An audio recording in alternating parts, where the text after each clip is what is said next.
नमस्कार। साल 2000 में जब झारखंड एक नया राज्य बना तो उम्मीदें बहुत थी। लेकिन तब से लेकर आज तक वहां की जो सियासी कहानी रही है वो किसी भी दिलचस्प नॉवेल से कम नहीं है। तो झारखंड बनने के बाद से अब तक कितने लोगों ने मुख्यमंत्री की कुर्सी संभाली होगी? अंदाजा लगाइए। सिर्फ 7।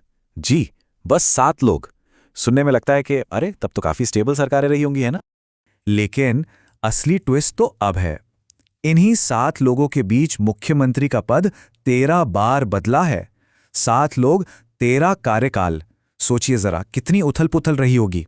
और यहीं से हमारा सबसे बड़ा सवाल खड़ा होता है, एक नए नवेले राज्य की सियासी शुरुआत इतनी डामाडोल क्यों रही?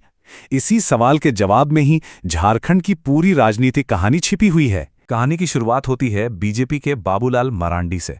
वो झारखंड के सबसे पहले मुख्यमंत्री बने और 2000 से 2003 तक उन्होंने ही राज्य की प्रशासनिक नींव रखी।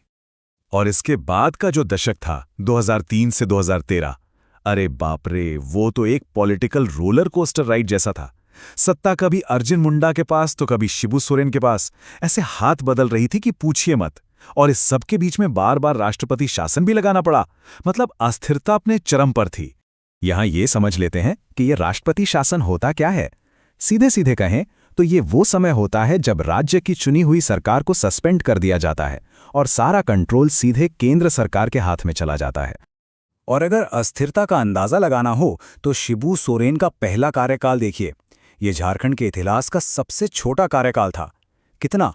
सिर्फ 10 दिन का। जी हां, बस 10 दिन। देखिए, यहां 2 बड़े ही दिलचस्प नाम हैं। एक तरफ मधु कोड़ा। कमाल की बात यह है कि वो भारत के इतिहास में पहले ऐसे निर्दलीय विधायक बने जो सीधे मुख्यमंत्री की कुर्सी तक पहुंच गए। और दूसरी तरफ हैं रघुबर दास।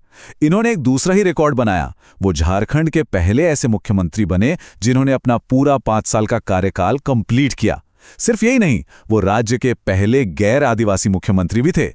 हाल के कुछ सालों में जेएमएम के हेमंत सोरेन झारखंड की राजनीति का एक बहुत ही अहम चेहरा बनकर उभरे हैं और उनका सियासी सफर भी कहीं ना कहीं राज्य की उसी उथल-पुथल वाली कहानी को ही दर्शाता है।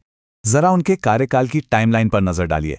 इससे साफ पता चलता है कि राज्य की लीडरशिप में उनकी मौजूदगी कितनी अहम और लगातार रही है। और ये टेबल एक तरह से पूरी कहानी का सार है। कुल 7 मुख्यमंत्री, सबसे लंबा कार्यकाल रघुबर दास का, सबसे छोटा शिबू सोरेन का, और सत्ता की जंग मुख्य रूप से बीजेपी और जेएमएम के बीच ही रही है। यही आंकड़े झारखंड की अब तक की कहानी है। तो ये सब जानने के बाद आखिर में एक सवाल मन में जरूर आता है ना, कि झारखंड के लिए ये जो राजनीतिक अस्थिरता है, क्या ये इस राज्य की पहचान का एक हिस्सा, एक फीचर बन गई है, या फिर ये एक कमी, एक बग है जिसे दूर करना बहुत जरूरी है?